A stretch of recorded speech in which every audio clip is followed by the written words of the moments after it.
துரைவைக்கோ தாவேக்காவோடு வர்றதுக்கும் முயற்சி பண்ணிட்டு இருக்காங்க. இந்திய கம்யூனிஸ்ட், மார்க்சிய கம்யூனிஸ்ட், இந்திய யூனியன் முஸ்லீம் லீக், விடுதலை சிறுத்தைகள், மதசார்பற்ற சக்திகளிடம் தான் பேசுறோம், ஆதரவு கேட்டோம். அதிமுக நாங்கள் ஆதரவு கேட்கல. தீர்மானத்தை ஆதரிப்போர் எழுந்திருக்கும்படி கேட்டுக்கொள்கிறேன். எப்போதுமே தடாலடியான முடிவை எடுக்கிறவர் சி.வி. சண்முகம். நாடாளுமன்ற மேலவை உறுப்பினர் பதவியை ராஜினாமா செய்துவிட்டு மயிலம் தொகுதியில் நின்று வாகை சூடியிருக்கிறார். அவராக வந்து ஆதரித்தார். விரைவில் அவர் தாவேகாவில் சேருவார். அதிமுகவினர் அமைச்சர்கள் இடம்பெற வாய்ப்பு இருக்கா? தலைவர் அதுக்கு கொடுக்கணும்னு முடிவு பண்ணிட்டார். எங்கள் தலைவர் சொல்லிட்டார் ஸ்ட்ரிக்டா, பதவியேற்ற அன்னைக்கே முறைகேடுகளோ ஆதாயங்களோ தேடிக்கொள்ளலாம் என்று யாராவது கருதுனா இந்த நிமிடத்திலிருந்து அதை விட்டு விலகி வந்து விடுங்கள்னு சொல்லிட்டார். நேற்றுக்கு இதுதான் மாற்றமா? மகளிர் உரிமை தொகை இன்னும் வரலன்னு நேற்றுக்கு புலம்புறாரு. இன்னைக்கு காலையில் வங்கி கணக்கில் போட்டுட்டார். எந்த அனுபவம் இல்லாத உதயநிதியை கொண்டு வந்தீங்க. நீங்க என்ன பேசுறீங்க? ஒரு வீட்டுக்கு சோபா போச்சு, சோபாவில் என்ன இருந்துன்னு கேட்கிறாரு உதயநிதி. ஒரு எதிர்க்கட்சி தலைவர் வைக்கிற விமர்சனமா இது?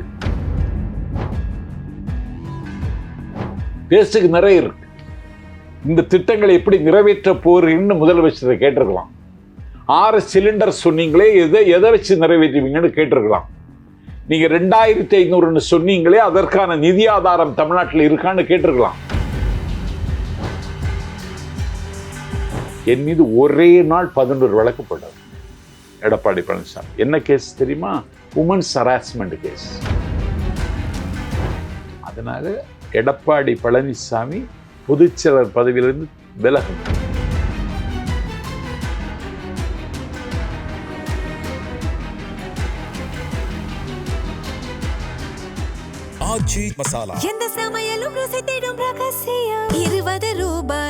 வாழ்த்துமில்லா பல்ஸ் பார்வையாளர்களுக்கு வணக்கம். தவேக கட்சியின் பரப்புரை செயலாளர் நாஞ்சில் சம்பத் அவர்கள் நடந்திருக்கிறார். அவருடன் பேசலாம். வணக்கம். முதல்ல வந்து ஒரு சம்பிரதாயமான கேள்வி சார், எப்படி பாக்குறீங்க சார் இந்த ஆட்சி மாற்றத்தை? தாவேகா வெற்றிக்கான காரணம் என்னன்னு நினைக்கிறீங்க? தாவேகா வெற்றி பெறும் என்று தேர்தல் தேதி அறிவிப்பதற்கு முன்னால் நடந்த பொதுக்கூட்டத்தில் நான் உணர்ந்து கொண்டேன். நான் பேசிய பொதுக்கூட்டங்களில் திரண்ட மக்கள் என்னுடைய 39 ஆண்டு கால பொது வாழ்வில் இப்படி ஒரு கூட்டத்தில் நான் பேசியதில்லை என்று என்னை பேச வைத்தது. தலைவர்களுக்கு கூடுகிற கூட்டம் எனக்கு வந்தது. தலைவர்கள்னா நான் விஜய் சொல்லலை, பொதுவா அண்ணா வைகோ, திருமாவளவன், ஸ்டாலின் இவர்களுக்கு கூடுகிற கூட்டம் அவ்வளோ பெரிய ஏற்பாடுகளையே செய்யாமல் எனக்கு வந்தது. நான் மாதவரத்தில் 3 கூட்டங்கள் பேசினேன் தேர்தலுக்கு தேதி அறிவிப்பதற்கு முன்பு. இன்னைக்கு தமிழ்நாட்டில் 2வது அதிக வாக்குகள் பெற்றவர் அவர்தான். நான் ஈசிஆர் சரவணன் சோழிங்கநல்லூர் தொகுதியில தான் நான் தாவேகாவில் இணைந்த பிறகு முதல் கூட்டம் பனையூர்ல பேசினேன். பனையூர் ஒரு கடற்கரை கிராமம். மீனவ சொந்தங்கள் கண்ணு கட்டிய தூரம் வரை திரண்டிருந்தார்கள். நான் இதுவரைக்கும் பேசாத ஒரு பனையூர். சோழிங்கநல்லூர்ல முதல் செயல் வீரர்கள் கூட்டம், அதுல பேசினேன். அந்த அரங்கத்தை அடைத்து கொண்டு உட்காரவோ நிற்கவோ இடம் இல்லாமல் ஒரு கூட்டத்தில் நான் பேசினேன். அப்போதே நான் உள்வாங்கிக் கொண்டேன். இராணுவ வீரர்கள் நெஞ்சுரத்தோடு போராடினால் நாடை காப்பாற்ற முடியும். இவர்கள் இராணுவ வீரர்களுக்கு நிகரானவர்கள். இவருடைய போராட்டம் தலைவரை ஆட்சிக்கு கொண்டு வரும் என்று நான் நம்பினேன். அது நடந்திருக்கிறது. தேர்தல் அறிவிப்பதற்கு முன்னாடி வரைக்கும் கூட அந்த தற்கொலைங்கிற விமர்சனத்தை தொடர்ந்து வச்சுட்டே வந்தாங்க. எங்களை தற்கொலைன்னு சொல்றாங்கல்ல. எங்கிட்ட வெற்றி பெற்றவர்கள் பொறியாளர்கள் 22 பேர், வழக்கறிஞர்கள் 18 பேர், பட்டதாரிகள் 12 பேர், போஸ்ட் கிராஜுவேட் முதுகலை பட்டம் பெற்றவர்கள் 13 பேர், ஆய்வு பட்டம் PhD அவங்க 6 பேர், ITI 5 பேர், மருத்துவர்கள் 8 பேர். யார் தற்கொலை? இதற்கு என்ன பதில் சொல்வார்கள்? அதாவது எங்களை குறைத்து மதிப்பிடுவது, எங்களை சிறுமைப்படுத்துவது, எங்களை இழிவுபடுத்துவது, எங்களை அவமதிப்பது, அப்படி இருந்த ஒரு சைக்காலஜிக்கல் உளவியல் ரீதியாக நாங்கள் பாதிக்கப்படுவோம் என்று அவர்கள் கருதினார்கள். அதை நாங்கள் கண்டுகொள்ளவே இல்லை. நாங்கள் எதிர்நீச்சல் போட்டு போய்கொண்டே இருந்தோம். எங்கள் சிறகுகளை சிகரங்களை நோக்கி விரித்தோம். வெற்றி வசமாக இருக்கிறது. இந்த முடிவை தந்திருக்கின்ற தமிழக வாக்காளர் பெருமக்களுக்கு தாவேக்காவின் பரப்புரை செயலாளரின் நிறையில் என்னுடைய உளமார்ந்த நன்றியறிதலை நான் தெரிவித்துக் கொள்கிறேன். விஜய் முதலமைச்சராக பதவியேற்று இன்னைக்கு 5 நாள் ஆயிடுச்சு. 5 நாட்கள் அவரோட செயல்பாடு எப்படி பார்க்குறீங்க? இன்னைக்கு செயல்கள்லாம் வந்திருக்கு. ஒரு அலுவலர்கள் மாதிரியே மதிய சாப்பாடோட போறாரு. அது நன்றாக படிக்கிற ஒரு பொறுப்புள்ள மாணவனை போற அவர் அலுவலகத்துக்கு போறாரு. 717 வழிபாட்டு தலங்கள், பள்ளிக்கூடங்கள், மருத்துவமனைகள் இருக்கிற இடங்களில் இருக்கிற கடைகளை அகற்றுவதற்கு உத்தரவு போட்டுட்டார். இது பெரிய துணிச்சலான முடிவு.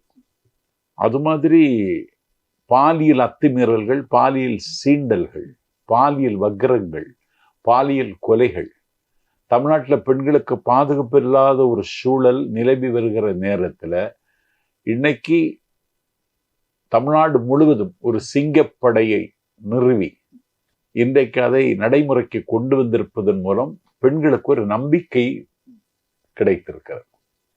இன்னைக்கு காலை செய்தி பார்த்தீங்கன்னா 2% அகவிலைப்படி அரசு ஊழியர்களுக்கு உயர்வு. 16 லட்சம் அரசு ஊழியர்கள் இன்றைக்கு எங்கள் தலைவரை வாழ்த்துகிறார்கள். அவருடைய ஒவ்வொரு நடவடிக்கையும் அவர் முதலமைச்சராக பொறுப்பேற்று நம்பிக்கை வாக்கெடுப்பில் வெற்றி பெற்றதற்கு பிறகு தமிழ்நாட்டின் முன்னாள் முதலமைச்சர் 1000 இருந்தாலும் 55 ஆண்டு கால அரசியல்ல புடம்போட்டவர், மிசா என்கிற அக்கினியாற்றில் குளித்தவர். எங்கள் எதிர் திசையில் நின்றாலும் அவரை போய் சந்தித்ததன் மூலம் மீண்டும் ஒரு அண்ணா அவதாரம் எடுத்து விட்டார் என்று நான் மகிழ்ச்சி அடைந்தேன். அறிஞர் பெருந்தகை அண்ணாவை எதிர்த்து கடுமையான விமர்சனங்களை 67 தேர்தலில் தந்தை பெரியார் செய்தார். அண்ணா பெரியாருக்கு பதிலே சொல்லல.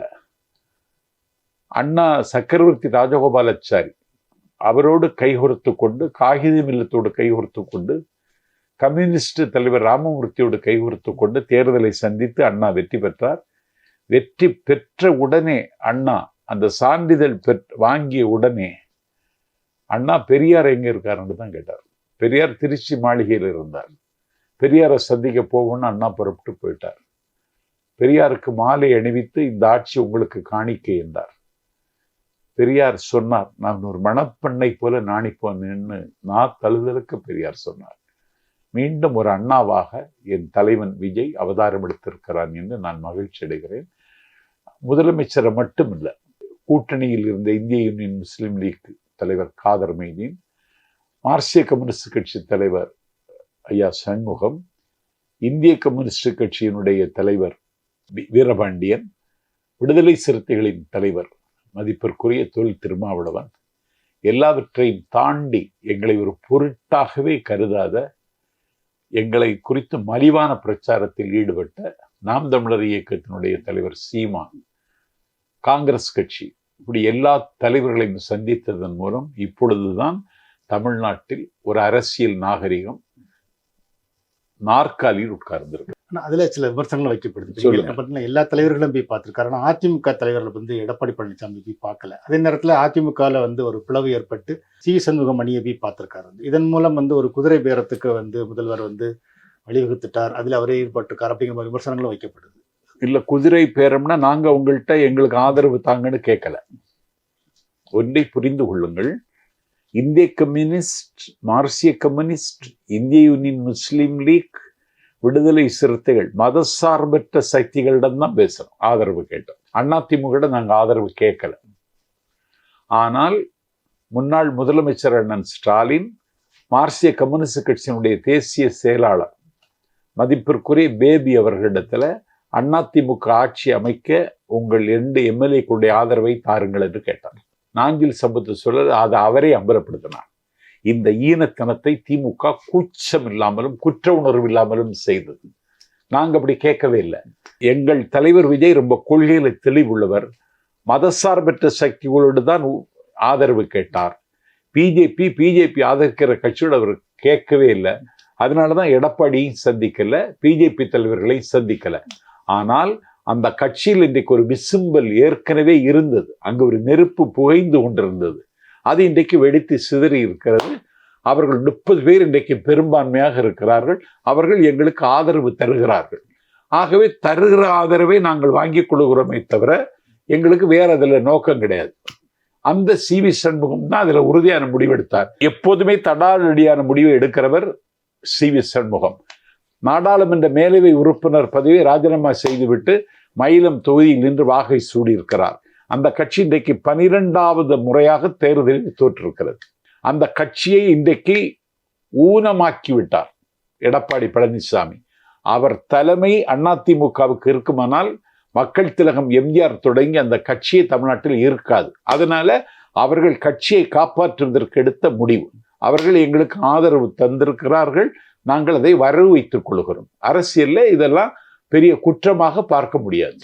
அது மாதிரி நீங்க இன்னொரு விமர்சனம் என்னன்னா, இப்போ நீங்க சொன்னீங்க வந்து அவர் பெரியாபி பார்த்தது அப்படி சொன்னீங்க. ஆனா வந்து ஒரு ஜோதிடர் வந்து ரத்தன் பண்டிட்ட வந்து நியமிச்சதும் ஒரு விமர்சனத்துக்கு உள்ளாச்சு. ரத்தன் பண்டிட்ட பற்றி எனக்கு விவரம் தெரியாது. அவர் தலைவருக்கு ஜோசியம் சொல்லுகிறாரா, தலைவருக்கு அதில் நம்பிக்கை இருக்கான்னு எனக்கு தெரியாது. இன்னைக்கு ரத்தன் பண்டிட்டு எங்க தலைவருக்கு ஜோசியத்துல நம்பிக்கை இல்லைன்னு ரத்தன் பண்டிட் அன்னைக்கு சொன்னதாக யாரோ சொன்னாங்க. தந்தி டிவிக்கு பேட்டி கொடுத்தாரு. அவரே நானே ஒரு நாத்திகர்னு வர சொல்றாரு. நாங்க நண்பராகத்தான் பழகணும் அப்படின்னு சொல்றாரு. அதை விமர்சனத்துக்கு ஆளாகிறது. தடம் மாறுகிறார் விஜய் என்கிற நிலைமைக்கு அதை கொண்டு வந்தாங்க. இதுதான் மாற்றத்துக்கு அடையாளமானு கேட்க ஆரம்பிச்சாங்க. உண்மையிலேயே பாராட்ட வேண்டும். பிரேமலதா தமிழ்நாடு சட்டமன்றத்தில் பேசினாங்க. தமீமன் அன்சாரி அவர் சொன்னார், அன்னைக்கு நிமித்திகர்கள், இப்ப ஜோசியர்னு சொல்றோம்ல, அப்ப நிமித்திகர்கள்பாங்க. ஆட்சி அதிகாரத்திற்கு செங்குட்டவன் வரப்போகிறான், அவன் தான் மூத்தவன். ஒரு நிமித்திகர் வந்து இவனுக்கு கட்டம் சரியில்லை, இவன் ஆட்சி அமைக்க முடியாது, இருக்கக்கூடாது, அதனால அவனுடைய இளையவனுக்கு தான் அந்த யோகம் இருக்கு, அதனால இளையவன் இளங்கோதான் பட்டம் சூட்ட வேண்டும் ஒரு நிமித்திகர் வழிமறிக்கிறார்.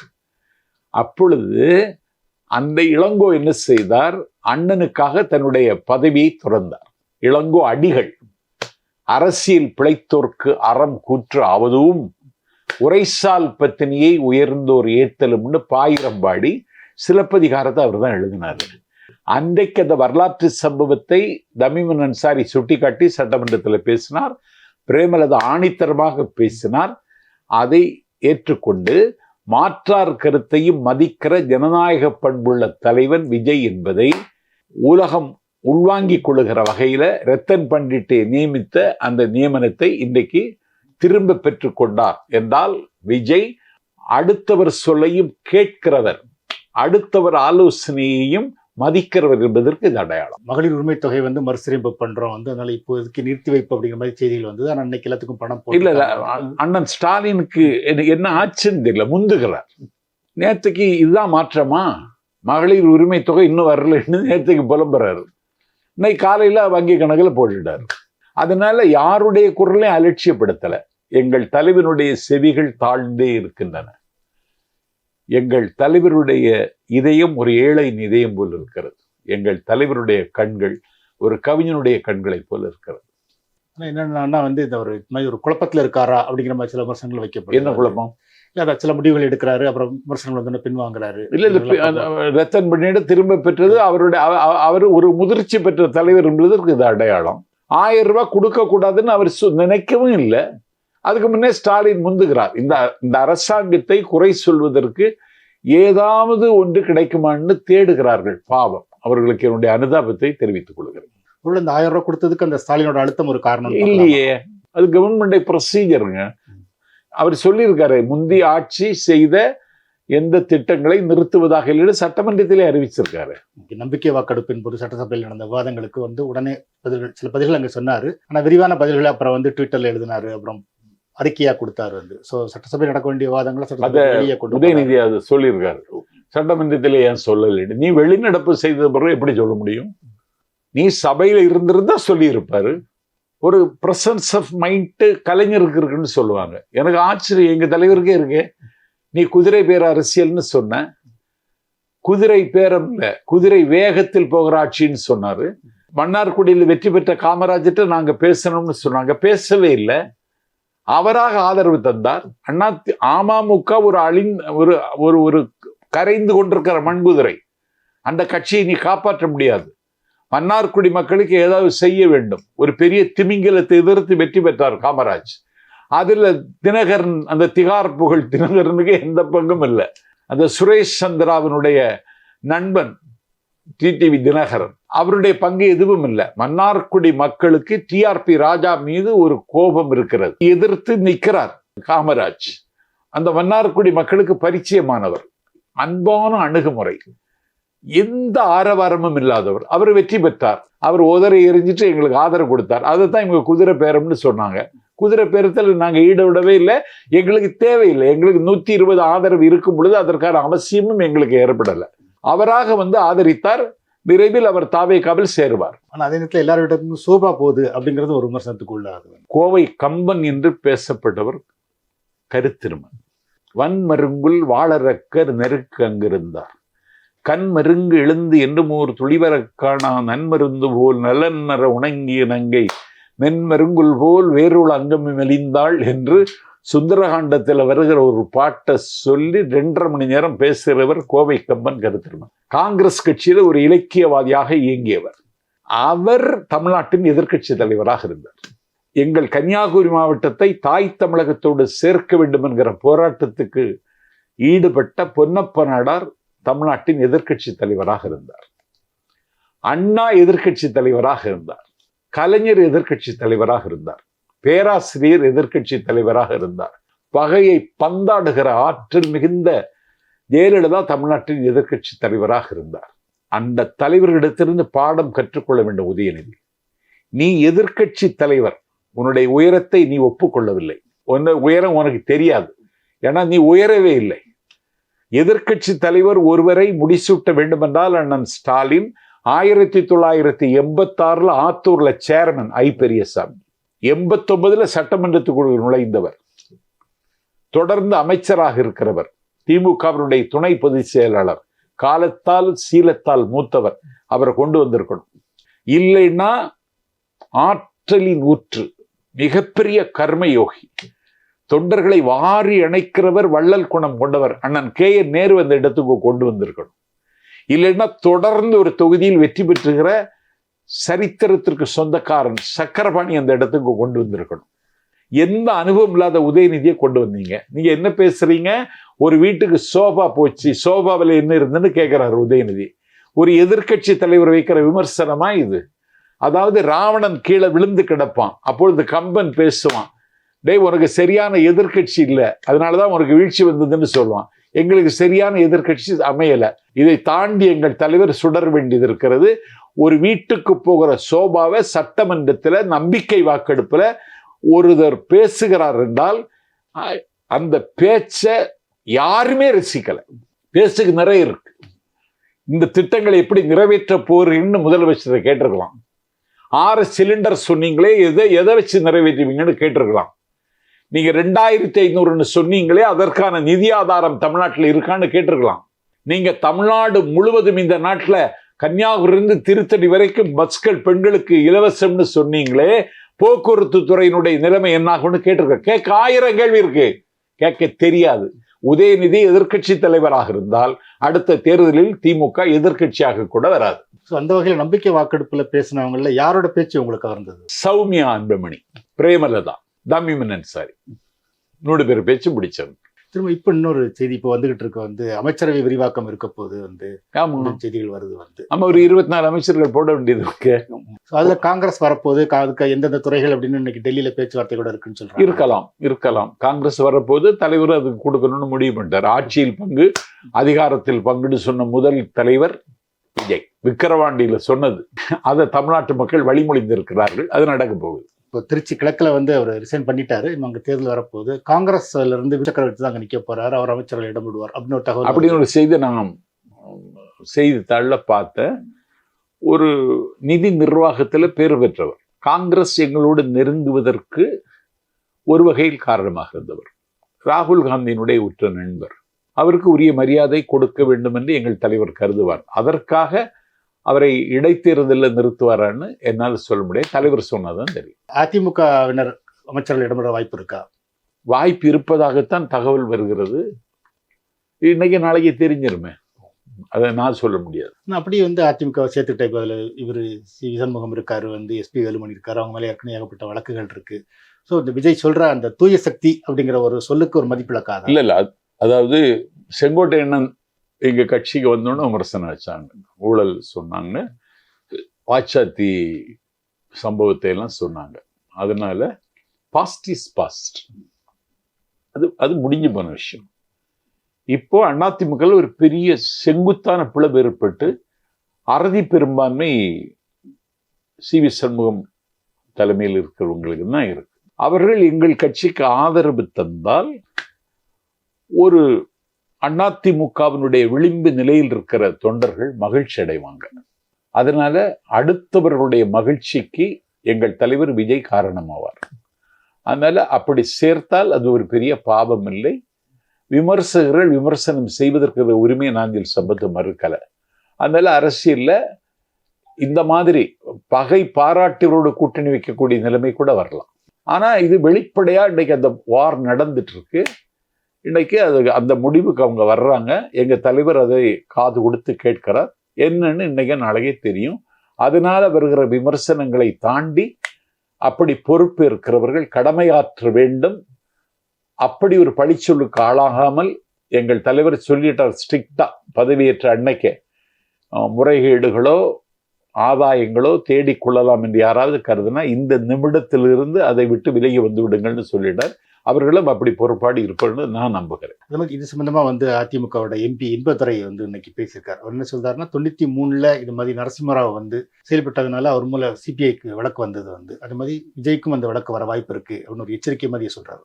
வழக்கு வந்தா வழக்கை எதிர்கொள்ள வேண்டியது, இதுல என்ன இருக்கு? அது மாதிரி சட்ட ரீதியா இது சரியா தப்பா அப்படிங்கிறது ஒரு பக்கம் இருக்கு. இது ஒரு தார்மீக ரீதியா சரியா அப்படின்னு ஒரு கேள்வியை இப்போ விசிகே சேர்ந்த ரவிக்குமார் எழுப்புறார். முதல்வர் இந்த அதிமுகவினரை சேர்த்துக் கொள்ளக்கூடாது, இது தார்மீக ரீதியா சரியில்லை அப்படின்னு சொல்றாரு. நண்பர் ரவிக்குமார் சொல்றதுல ஒரு வகையில நியாயம் இருக்க மாதிரி தோற்றம் தரலாம்.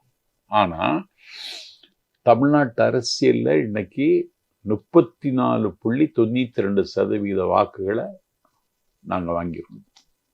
எங்களை ஆட்சி அமைக்க கூடாது என்று திட்டமிட்டார்கள்.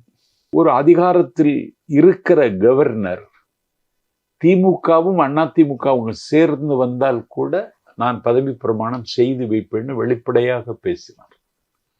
எனக்கு நெஞ்சில் நிலநடுக்கமே ஏற்பட்டு விட்டது. ஒரு கான்ஸ்டிடியூஷனல் அத்தாரிட்டி ஒரு கவர்னர் இப்படி பேசுறாருன்னா அப்போ தலைவர் ஆட்சி அமைக்க விடமாட்டாங்க போல தெரியுதுன்னு நான் மட்டும் இல்லை, கட்சியில் இருக்க தொண்டர்கள் பூரா கவலைப்பட்டாங்க. இன்னும் சொல்லப்போனா தூக்கம் வரல.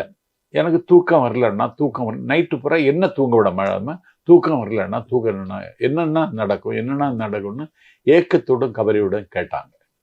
இன்னைக்கு எங்க தொண்டர்கள் பூரா மகிழ்ச்சியா இருக்காங்க. அதிமுகவிலிருந்து இப்படி எங்களுக்கு ஒரு சப்போர்ட் கிடைக்குதுன்னா அது தலைவர் விஜயினுடைய ராஜதந்திரத்திற்கு கிடைத்த பரிசு என்று நிலைநாட்டுகிற வகையில நடவடிக்கைகள் இருக்கும். தூய சக்திங்கிற வார்த்தை சொன்ன அதே மாதிரி அதிமுக திமுகவுக்கு மாற்று அப்படின்ற ஒரு இதெல்லாம் பெரும்பான்மை வாக்குகள் தவிர்க்க விழுந்திருக்கு. ஸோ இப்போ அதிமுக அமைச்சர்களை சேர்த்துக்கிட்டா அந்த அதிமுகவுக்கு மாற்று அப்படிங்கிற ஒரு சொல் மதிப்பிழக்காதா? திமுகவோட பி டீம் அப்படிங்கிற மாதிரி ஆயிராதா? இல்ல அதிமுக என்று சொல்லக்கூடிய கட்சிக்கு பொதுச் செயலாளர் இன்னும் எடப்பாடி பழனிசாமி தான், அதுல வேறு கருத்து இல்லை. ஆனா அந்த கட்சியில் இன்னைக்கு ஒரு புரட்சி சூழ் கொண்டிருக்கிறது. மக்கள் திலகம் எம்ஜிஆர் மறைந்ததற்கு பிறகு அவருடைய மனைவி என்கிற பாத்திரத்தை வகித்த ஜானகி அம்மையாருக்கு தான் அதிக ஆதரவு இருந்தது. அவங்க முதலமைச்சர் திட்டமிட்டு ஆக்குனாங்க. அந்த தேர்தலில் 89 தேர்தலில் ஜெயலலிதா இரட்டை புறா சின்னத்தில் ஜானகி அம்மாவும் சேவல் சின்னத்தில் ஜெயலலிதா அம்மாவும் நின்ற பொழுது ஒரே ஒரு தொகுதி PH பாண்டியன் சேர்மாதேவியில மட்டும் வெற்றி பெற்றார். எதிர்கட்சி தலைவர் ஆட்டாங்க ஜெயலலிதா. அவர் எதிர்கட்சி தலைவர் ஆன பிறகு மக்கள் அவர் பக்கம் இருக்கிறார்கள். அதனால எல்லாவற்றையும் நான் ஜெயலலிதாவிடம் கொடுத்து விடுகிறேன் என்று சொன்ன பெருந்தன்மை அவங்களுக்கு இருந்துச்சு. இப்போதைக்கு இதே பெருந்தன்மை எடப்பாடிக்கு வர வேண்டும். அது வந்தால் தமிழ்நாட்டில் ஒரு ஆரோக்கியமான அரசியல் வரும். அது வருவதற்கான வாசலும் அவர்களை மந்திரியாக்குவதன் மூலம் நடக்கலாம். இதான் பாலிடிக்ஸ் தான், இதுக்கு பேர் தான் அரசியல். எப்படி பாக்குறீங்க அதிமுக பிள்ளை? ஏன்னா நீங்களும் அதிமுக இருந்தவர். நான் என்ன கேட்கிறேன், ஒரு 36 ஆண்டு காலம் அம்மாவுக்கு வானமாகவும் இருந்தார், சிறகாகவும் இருந்தார் சசிகலா. பருவ சுகங்களை மறுதளித்துவிட்டு மாலை சூட்டிய மணாளனோடு இருக்காமல் போயஸ் தோட்டமே கதி என்று கிடந்தார். அவங்க பொலிட்டிக்கல்ல பவர் செக்டர்ல அவங்க இல்லை. ஆனால் நிர்வாகத்தில் இருந்தவர் ஜெயலலிதா. சசிகலாவுக்கு அதுக்கு சம்பந்தம் கிடையாது. ஆனால் குற்றச்சாட்டு அவர் மீதும் வைக்கப்பட்டு தண்டனை அவர் மட்டும்தான் அனுபவித்தார். பரப்பன அக்கரகாரத்தில் ஜெயில. ஏற்கனவே தமிழ்நாட்டு சிறையிலும் கலைஞர் ஆட்சி காலத்தில் அவர் அடைக்கப்பட்டார். மிகுந்த உறுதியாக ஜெயலலிதாவுக்கு பக்குவரமாக இருந்தார். உங்களுக்கு நினைவிருக்குமானால் நிறைய பேர் மறந்துட்டாங்க. ஜிஎஸ்டி சாலையில் அவங்க பிரச்சாரம் முடிச்சிட்டு வருகிற பொழுது ஒரு லாரி அவர்கள் ஜெயலலிதாவுக்கு கார் மேல மோதுகிறது. திட்டமிட்டு அவரை கொலை செய்ய அன்றைக்கு திட்டமிட்டார்கள். இன்றைக்கும் சசிகலா அம்மாவனுடைய கண்ணில் கண்ணீர் வந்துட்டே இருக்கும். அவங்க தொடச்சிட்டே இருப்பாங்க, கர்ச்சீப்பை மடிச்சு வச்சு. அந்த விபத்துல வந்தது. அவர்கள் எடப்பாடி தர்ம யுத்தத்தை அண்ணன் பன்னீர்செல்வம் நடத்திய பொழுது முதலமைச்சராக்கினார்கள். யார? எடப்பாடி பழனிசாமி. அவரை மீட்பதற்கு அவர் முயன்றிருக்க வேண்டும். பரப்பன அக்கரகாரத்தில் அவருடைய பாதுகாப்பை உறுதி செய்வதற்கு அந்த நாட்டு முதலமைச்சரிடத்தில் பேசியிருக்க வேண்டும். எதையுமே செய்யல. பால் வளர்த்த முலையை கிள்ளி பல்லாங்குழி ஆடுவதைப் போல, சிரிப்புக்கு தோல் வேண்டி ஒரு செல்வ குழந்தையை கொல்வதைப் போல, முதலமைச்சர் என்கிற மகுடத்தை தந்த அந்த பெருமாட்டியை கட்சி விட்டு நீக்கி அவருடைய அரசியல் அத்தியாயத்திற்கு முடிவுரை எழுதிய கொடூரமானவன் எடப்பாடி பழனிசாமி. ஒரு வலைத்தளம். அதுல ஒவ்வொரு தலைவரை பற்றி நான் ஒரு வரியில சொல்லணும். கலைஞரை பற்றி கேட்டாங்க, அண்ணா வைகோவை பற்றி கேட்டாங்க, தொல் திருமாவை பற்றி கேட்டாங்க, எல்லாரை பற்றியும் கேட்டாங்க. இவர் தமிழிசை பற்றியும் கேட்டாங்க. நான் தமிழிசை பற்றி சொன்னதுல நான் எதை சொன்னாலும் அழகாக சொல்ல வேண்டும்னு நினைக்கிறேன். நான் இப்போ ஒரு கம்பராமாயண பாட்டை உங்களுக்கு சொல்ல வேண்டிய அவசியம் எனக்கு ஏன் வந்துச்சு? எதை சொன்னாலும் நாஞ்சில் சம்பத் நிறம்பட சொல்லுவான் என்கிற நம்பிக்கை தமிழ்நாட்டில் இருக்கு. நல்ல தமிழ் பேசுகிறவன் நாஞ்சில் சம்பத். நல்ல தமிழ்ல தமிழிசை விமர்சனம் செய்து அதுல ஏதோ காயம் பட்டதாக கருதி எடப்பாடிகிட்ட போய் அந்த அம்மா முறையிட்டார். நான் அப்பளும் அதிமுகவில் இருக்கேன். என் மீது ஒரே நாள் 11 வழக்கு போட்டார் எடப்பாடி பழனிசாமி. என்ன கேஸ் தெரியுமா? Women's harassment case. ஒரு 13 பேர் சுட்டு கொல்லப்படுகிறார்கள் ஒரு அறப்போர்ல. தொலைக்காட்சியை பார்த்து தான் தெரிஞ்சுக்கிட்டேன்னு சொன்னான். அதான் சொன்னான், அறமற்ற அரசியலை செய்தவர்களுக்கு அந்த அரசியலுக்கு ஆயுள் குறைவு, அரசியல் பிழைத்தோருக்கு அறம் கூற்றாகிவிட்டது. நான் எந்த நிபந்தனையும் இல்லாமல் சேருகிறேன்னார். யாரு? ஓ பன்னீர்செல்வம். எந்த நிபந்தனையும் இல்லைன்னார். 3 முறை முதலமைச்சராக இருந்தவர். ஒரு நாள் கூட முதலமைச்சர் சிம்மாசனத்தில் அவர் இருக்கல. அவருடைய நிதியமைச்சர் நாற்காலியில தான் உட்கார்ந்து இருக்காரே தவிர முதலமைச்சர் ஆசனத்துல உட்காரவே இல்லை. ஒரு தமிழ்நாட்டு அரசியல் ஒரு பரதனை போல நடந்து கொண்ட பண்பாளர் ஓபிஎஸ். அவர் இன்னைக்கு திமுக எம்எல்ஏன்னு சொல்லும்போது நம்பத்தான் வேண்டுமான்னு கேட்கிற அளவுக்கு நிலைமை. அதனால எடப்பாடி பழனிசாமி பொதுச்செயலர் பதவியிலிருந்து விலகணும். அதிமுகவுக்கு இன்னொருவர் தலைவராக வேண்டும். அது தொண்டர்கள் தீர்மானிப்பாங்க, பொதுக்குழு தீர்மானிக்கும். இன்னைக்கு அது வரணுமானா அதிலும் தலைவர் விஜயினுடைய பங்களிப்பு இருக்குங்கிறது இன்னைக்கு நடந்து கொண்டிருக்கிற நடவடிக்கைகள் நமக்கு புறப்படுத்துகின்றன. அது மாதிரி பாலிடிக்ஸ் பார்த்தீங்கன்னா கடந்த ஒரு 60 வருஷமாவே திமுக அதிமுக மாறி மாறி இருந்தது. இன்னைக்கு தவக்க வந்துடுச்சு, ஒரு மும்முனை இதாகிடுச்சு. இதுல இன்னைக்கு ரொம்ப ஒரு சிக்கலுக்குள்ள இருக்கிறது அதிமுக தான். என்ன ஆகும்னு நினைக்கிறீங்க அதிமுக எதிர்காலம்? அதிமுக என்கிற அமைப்புக்கு இன்னொருவர் பொதுச் செயலாளராக வந்தால் பட்டு கிடக்கிற அந்த துளி சிலிர்க்கும். எடப்பாடி தான் மீண்டும் தலைவருங்கிற நிலைமை இருக்குமானால் அந்த கட்சி குட்டிச்சுவராகிவிடும். அப்படி ஒண்ணு நடக்கணும்னு நான் விரும்பல. ஏன்னா திமுகவுக்கு போட்டியாக அதிமுக தான் இருக்கணும்னு நினைச்சவனா. ஏன்னா ஒரு பிஜேபி என்கிற அந்த ஆபத்தான சக்தி தமிழ்நாட்டில் நுழையாமல் தடுக்க அதிமுகவும் அரணாக இருக்கணும்னு நினைச்சேன். மோடியா லேடியான்னு கேட்டாங்க ஜெயலலிதா. அடல் பிகாரி வாஜ்பாய்க்கு அடுத்து, அத்வானிக்கு அடுத்து பிஜேபியினுடைய ஃபேஸாக இருந்தவர் அருண் ஜேட்லி. இந்தியாவினுடைய அட்வொகேட் ஜெனரல் அருண் ஜேட்லி, இந்தியாவினுடைய ஃபினான்ஸ் மினிஸ்டர் அருண் ஜேட்லி, அவர் போயஸ் தோட்டத்துக்கு வந்தார். எதுக்கு வந்தீங்கன்னு ஜெயலலிதா கேட்டார். கூட்டணி பற்றி பேசலான்னு வந்தேன். நீங்கள் இந்தியாவினுடைய ஃபினான்ஸ் மினிஸ்டர், நான் தமிழ்நாட்டினுடைய சீஃப் மினிஸ்டர், உங்களுக்கு எனக்கும் இருக்கிற தொடர்பு இவ்வளவு தான், இதுக்கு மேலே எதை பற்றி யோசித்து பேச வேண்டாம், போகலான்னு நான். அந்த கட்சி அது. தமிழ்நாட்டு அரசியலில் இன்னைக்கு தமிழ் மாநில காங்கிரஸ் இன்னைக்கு தரைமட்டமாகிவிட்டது. தமிழ்நாட்டின் எதிர்கட்சியாக இருந்த கட்சி. அன்னை இந்திராவினுடைய அம்பாசிடர் மூப்பனார். 6000 ஏக்கருக்கு அதிபதி. 40 ரூபாய்க்கு ஒரு ஸ்லிப்பர், 400 ரூபாய்க்கு ஒரு ரெஸ்ட் வாட்ச், 4 முழ வேட்டி, ஒரு அரக்கை சட்டை, பாஸ்போர்ட்டை கூட எடுக்கல. அந்த பவித்திரமான மனிதனுடைய செல்வாக்கில் தமிழ் மாநில காங்கிரஸ் தமிழ்நாட்டில் ஓஹோன்னு இருந்த காலம். இன்னைக்கு அவருடைய புதல்வர் மரியாதைக்குரிய GK வாசன் 5 வேட்பாளர்களையும் பிஜேபி சின்னம் தாமரையில் நிற்க வைத்தார். கட்சி முடிஞ்சு போச்சு. விஜயின் தாக்கம் எப்படி பெரிய வீச்சை உருவாக்கி இருக்கு பாருங்க. அதிமுக கூட சேர்ந்தா ஓட் பேங்க் நமக்கு இன்க்ரீஸ் ஆகும்னு நினைச்சவங்களுக்கு போஜராஜனை தவிர இன்னைக்கு வேற ஆள் இல்லாம ஆயிடுச்சு.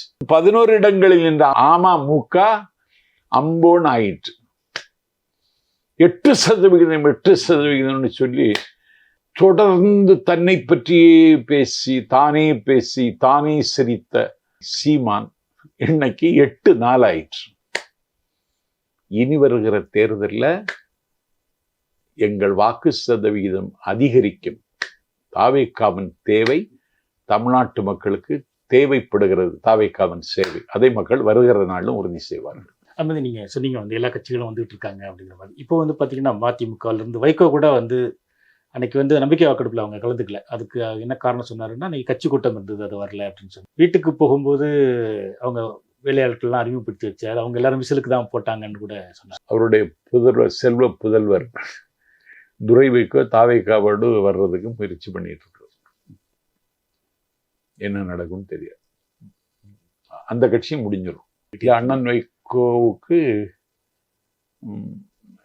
பொது வாழ்வில் அவருக்கு இப்படி ஒரு நிலைமை வந்திருக்குதுல நான் அழுகிறேன் நினைச்சு. ஏன்னா 9 பிரதமர்களை திகைக்க வைத்தவர், பாரம்பரியமான குடும்பத்து பிள்ளை. தமிழ்நாட்டில் இந்தியாவில் அதிக எம்பிக்கள் வைத்திருந்த பிரைம் மினிஸ்டர் அவர் தான். நேரு கூட கிடையாது. 400க்கு மேற்பட்ட எம்பிக்களை வைத்திருந்த தலைவர் ராஜீவ்காந்தி. அவர் நில், என் கேள்விக்கு பதில் சொல்லிவிட்டு போன்னு சொல்லி அவரை நிற்க வைத்தவர். 54 கவன ஈர்ப்பு தீர்மானங்களை நாடாளுமன்றத்தில் கொண்டு வந்தவர். டேரோ டூனில் நடந்த IAS கான்ஃபரன்ஸில் புதிதாக வந்த IAS அதிகாரிகள் நமக்கு வகுப்பெடுப்பதற்கு ஒரு தலைவரை கூப்பிடலான்னா யாரை கூப்பிடலான்னா வைகோவை கூப்பிடலான்னு IAS அதிகாரிகள் மத்தியில் பேசின தலைவன். இன்னைக்கு நினைச்சா கண்ணீர் தாங்க வருது. அவருக்கு மகன் அவரை சித்திரவதை செய்கிறான்னு எனக்கு தகவல் வரும். இளவு வீட்டுக்கு போ, கல்யாண வீட்டுக்கு போ, அரசியல் ரீதியாக ஏதாவது முடிவெல்லாம் எடுக்க முடியாது நீ அப்படின்னு சொல்லியிருக்காங்க. இன்னும் சொல்லப்போனா நான் வழிபட்ட தலைவன், அவருடைய ரோல் மாடல், என்னுடைய ரோல் மாடல் தான். இன்னைக்கு அவருக்கு இப்படி ஒரு நிலைமை வந்துச்சு. ரொம்ப கவலையார். அந்த கட்சியில மிச்சம் இருக்கிறவர்கள் என்ன ஆவார்கள்னு தெரியல. உங்களை பற்றி ஒரு தகவல் வருது, உங்களுக்கு ஒரு பதவி வருது அப்படின்னு சொல்லி தகவல் வருது. அது சம்பந்தமான இல்லை, எனக்கு இது மாதிரி யாரும் எனக்கு சொல்லலை, கேட்கணும்னு நான் நினைக்கல. இந்த கட்சியை எல்லா கட்டத்திலையும் கொண்டு சேர்க்க நான் ஒரு கருவியாக இருக்கத்தான் விரும்புகிறேன். இன்னும் சொல்லப்போனா தலைவர் விஜய்க்கு ஒரு ஆயுதமாக இருக்கவே விரும்புகிறேன். ஆனால் எனக்கும் பிரச்சனை இருக்கு. எனக்கும் இல்லாமை போதாமை எல்லாம் எனக்கும் இருக்கு. தலைவர் ஏதாவது தருவாருன்னு நான் எதிர்பார்க்கல. தந்தா ஏற்றுக்கொள்வேன். நல்லபடியாக நடக்கணும்னு நினைக்கிறோம். நன்றி.